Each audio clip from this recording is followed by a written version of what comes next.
Қайырлы күн, менің есімім Салтанат Мінайхан. Дәл қазір сіздермен сахнадағы спикердің жіберетін 15 қателігі туралы айтпақшымын.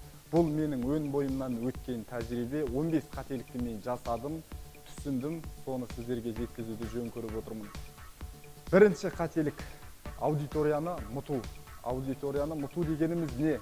Аудиторияда отырған адамдармен байланысты мүлде ұмытып, басқа дүниеге назарды аудару. Мектеп оқып жүрген кезде көбінесе адамдардың басынан өтеді, өлеңді оқып тұрған кезде сахнаның төртіндегі светке қарада өлеңді оқып шық, сол кезде жаңылмайсың деген.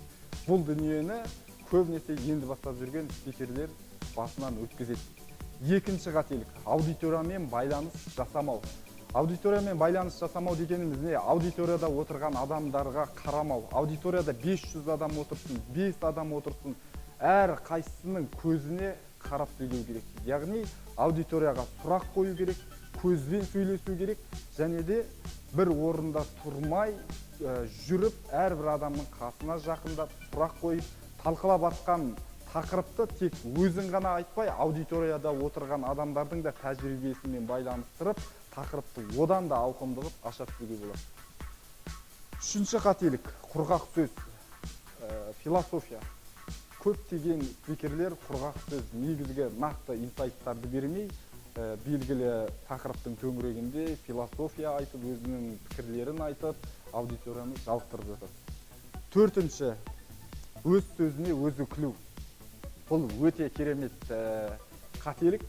Себебі аудиторияда тұрған кезде аудиторияны жалықтырып алмас үшін спикерлер көбінесе бір әзілдер айтады, өзінің өмірінен, өзінің тәжірибесінен өткен қызықты оқиғаларды айтады. Яғни бұл тәжірибенің жетіспегендігінен аудитория оны қабылдамау мүмкін, күлмейді. Яғни өзі айтып, өз сөзіне өзі күлу. Негізінде біз аудиторияны бірінші күлдіруіміз керек. Одан кейін барып аудитория күлгеннен кейін, яғни өзіңнің де күлуіңе мүмкіндік болады. Яғни өзіңнің айтқан дүниеңе өзің бірінші күлу. Бірінші аудитория күлдіру керек. Бесінші қателік – визуализация, яғни елестетудің жоқтығы. Бұл дегеніміз аудиторияға келген кезде аудиторияда отырған халықтың қандай деңгейде екендігі, сен кімдермен сөйлесіп отырсың, кімдерге білім жеткізіп отырсың, бұны нақты білу керек. Аудиторияда бизнесмендер отырса, онда сен бизнес саласындағы терминдерді қолдануыңа, сол саладағы ауыр сөздерді, инсайттарды қолдануыңа болады.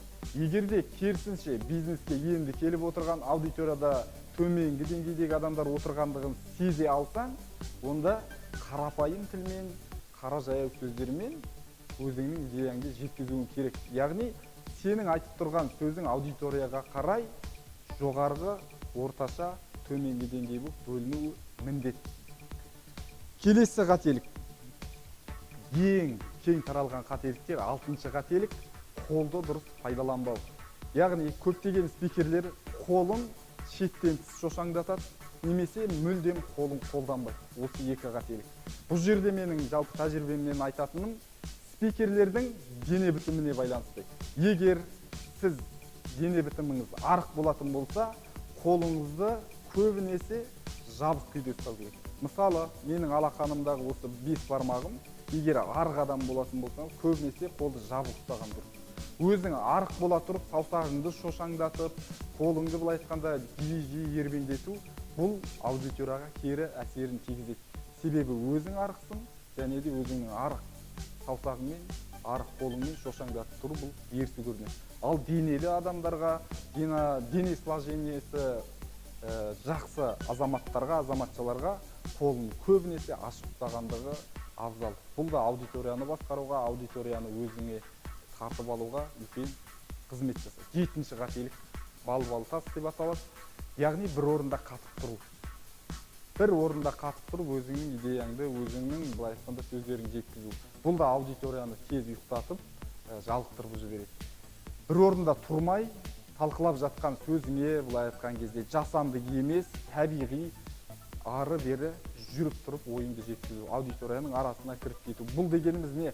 Аудиторияда қанша адам отыр, барлығы сені өзінің көзімен былай айтқан кезде қадағалап отырады. Тыңдап отырған адамдардың көзі жұмыс жасайды, ал көз жұмыс жасаса ми жұмыс жасайды, жақсы қабылдайды. Мүмкін тіпті сіз аудиторияның ішіне кіріп кеткенде адамдар бұрылып артына қарап сізді қарап отырады. Бұл яғни аудиторияның ояу отыруына әсерін тигізеді. 8-ші қағазға қарау немесе презентацияға байлану. Байқасаңыздар, мектептегі ұстаздардың өзі қағазға қарап сабақ өтетін болса, мектеп оқушылары көбінесе қабылдамайды. Спикерлерді менің де басымнан өткен жағдай презентацияға байлану. Презентация бар, мен ол рамкадан шығып кетпеуім керек. Бағанаға айтқанымыздай визуализация. Аудиторияда қандай адамдар отыр. Соған сай сен презентацияңда дайындалған дүниені айтуыңа, айтпауыңа болады. Сенің презентацияңдағы инсайттар бұл аудиторияға керек емес болатын болса, бұны айту міндет емес. Яғни өзіңнің тәжірибеңнен сол аудиторияға қажетті білімді сен сол арада былай айтқан кезде суырып салып айтуың керек болады. Одан кейін презентацияда тұрған рамкадан шықпайды, ешқандай әзіл жоқ, ешқандай соған байланысты кері байланыс жоқ, аудиториямен байланыс жоқ. Яғни бұл көн қателік. Яғни бұл спикердің біліктілігінің немесе білімінің төмен екендігін көрсетеді. Сіздің біліміңіз көпте болуы мүмкін, бірақ сіз рамкаға байланып, презентацияға байланғаннан кейін аудитория сізді білімсіз, яғни белгілі бір осы тақырыптың шеңберінде ғана ойлайтын адам ретінде қабылдауына әсерін тигізеді. 9-ші қателік тректің болмауы. Яғни сіздің айтып отырған дүниеңізде бір реттілік болу үшін, ұмытып қалмау үшін не айтқыңыз келді, презентацияда немесе өзіңіздің қағазыңызда трек сөздер болған абзал. Бұл дегеніміз не? Сіз алдағы айтып отырған тақырыпты кеңінен ашу үшін белгілі бір күртшектер, белгілі бір белгілер тастап кетіп отыру керек. Бұл үлкен ұлы тренерлердің, ұлы ұстаздардың әдеті. 10-шы, мен дайын емеспін, мен білмеймін деген сөздерді айтып жүр. 10-шы қателік. Сіз спикер ретінде ортаға шыққаннан кейін көбіне көп сіз барлық дүниеде өзіңіздің жеке пікіріңіз болу міндетті. Егер сахнада тұрып белгілі бір дүниені дұрыс айтпасаңыз, аудиторияда отырған адамдар онымен келіспейтін болса, сіз не істеуіңіз керек? Бұл төңіректе басқаша аргументтер келтіруіңіз керек, немесе өз сөзіңізді дәлелдеп шығуға міндеттісіз. Жоқ, мен қателесіп кеттім, мен білмей қалдым, сіздікі дұрыс деген секілді дүниелерді айту, сіздің соған дейінгі айтылған дүниелеріңіздің барлығын жоққа шығарады. 11-ші қателік, дайындалмау. Бұл да мықты тренерлердің әдісі. Мен 10 жыл осы спикерлікте, 10 жыл сахнада жүргеннен кейін менің тәжірибем бар. Бұлай айтқан кезде өзінің ішкі менмендігіне сену. Үйде отырып айнаның алдында міндетті түрде дайындалу керек, жесттарды қою керек, диктофонға дауысты жазып дайындалу керек. Үлкен әлемдік тренерлер осылай дайындалады. Ал біз не істейміз көбінесе? Қара сөзімізге, өзіміздің қара жаяу шешендігімізге сенеміз да, дайындықсыз сахнаға шығамыз, дайындықсыз аудиторияға шығамыз. Сондықтан бұл біз ойлағандай үлкен нәтижелерді бере бермейді. 12-ші қателік, жүйенің жоқтығы. Жүйенің жоқтығы дегеніміз не? Айтып отырған инсайттарыңызды, айтып отырған дүниеңізде белгілі бір критерийлердің болмауы. Бірінші нені айтасыз, екінші нені айтасыз, үшінші нені айтасыз. Яғни бұл жүйеден сіз ауытқымауыңыз керек. Сізде жүйе бар, презентацияңыз дайын.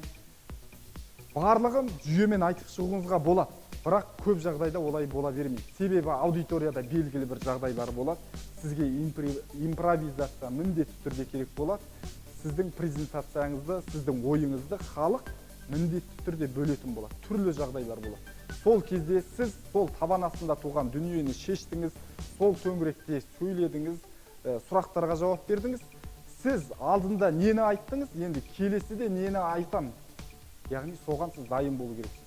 Яғни орта жолдағы кедергілер сіздің ойыңызды бұзып кетпеуі керек. Яғни сіздің санаңызда және де презентацияңызда нақты жүйенің болуы. 13-ші қателік бұл ақталу. Бағанағы айтып кеткенімдей, белгілі бір инсайтты айтқан соң, өзіңіздің қате айтып тұрғандығыңызды түсінген кезде, немесе аудиториядан бұны қате ретінде сізге қарсы кері байланыс берген жағдайда ақтала бастады. Иә, сіз дұрыс айтасыз, мен қателесіп кеттім, мен ұйықтамадым, мен осы тақырыпқа көп дайындалмап едім, оқымаған едім деген сияқты дүниелерді ақталып айту. Бұл да менің студент кезімнен осы салада жүрген кезде басымнан өткен үлкен қателіктер. Яғни бұл да аудиторияның сізді 100% былай айтқан кезде сыз тұсауына әсерін тигізеді. Сол арада отырған адамдар сіздің келесі мастер-классыңызға немесе келесі жиыныңызға келуі екіталай. 14-ші қателік. 14-ші қателік бұл call to action'ның жоқтығы, яғни іс-әрекетке шақырудың жоқтығы. Кез келген презентация, кез келген инсайт аяқталғаннан кейін сізде call to action болу керек. Бұл дегеніміз не? Егер де сіздің презентацияңыз сатуға негізделетін болса, әрбір нақты, тиянақты ойдың аяқталғаннан, сіздің презентацияңыз немесе ойыңыз аяқталғаннан кейін, сіз міндетті түрде негізгі мақсатыңызды жүзеге асыру, сату. Осылай мастер-классымызға жазылыңыз. Команда туралы айтатын болсаңыз, бір инсайт бердіңіз команда туралы, одан кейін не істейсіз? Мақсатыңыз сату. Яғни бізде мықты команда бар, мен осындай команда құрдым. Яғни бұл подтекст, сату болып саналады. Әрбір ойдың астында осындай өзіңіздің негізгі мақсатыңыз іс-әрекетке шақыру, жатуы міндет. Сатып алу керек болса, сатып алу. Немесе видеоның соңында осындай материалдарды қараңыз, осындай кітаптарды оқыңыз, осындай дүниелерге, осындай жерлерге барыңыз деген сияқты іс-әрекетке шақыру болу керек. Енді ең негізгі 15-ші қателік жалпы менің тәжірибемдегі бұл қол шапалақтау. Бұл қол шапалақтау қандай қателік деп ойлап отырсаңыздар, мынандай. Тура күлу секілді. Өзіңіз мықты бір инсайт бердіңіз, мықты арқаңыз қозып, шабыттанып, арқаланып, керемет сөйледіңіз. Ол сізге солай сезілді, аласыз да өзіңіз бірінші қол шапалақтау. Мен керемет айтты, мен зал қол шапалақтау керек деп ойлайсыз. Сіз аласыз да бірінші өзіңіз қол шапалақтайсыз. Сіз керемет дүниені берсеңіз, зал өзі еріксіз қол шапалақтау керек. Зал қол шапалақтағаннан кейін барып, сіз шапалақ ұруыңыз керек. Ал көп жағдайда қалай болады? Ыңғайсызданған спикер бірінші өзі сөйлейді, зал шапалақтамағаннан кейін бірінші өзі шапалақтайды. О, керемет болды, солай ма? Өзі шапалақтайды. Бұл жерде көптеген адамдар сізге мынандай сұрақ қоймайды. Мынау жынды ма? Өзі айтып, өзі күледі, өзі айтқан дүниесі өзі қол шапалақтайды. Бұл да былай айтқан кезде аудиториядағы 20% адамның сізге деген былай айтқанда теріс көзқарасының пайда болуына әсерін тигізеді. Жақсы, рахмет. Негізгі беретін инсайттарым осы. Бұл менің 4 жылдық жалпы жастар театрында актер болып ойнағанда, және де соңғы 3 жылдағы осы салада спикер болып жүргендегі негізгі өзімнің басымнан өткен.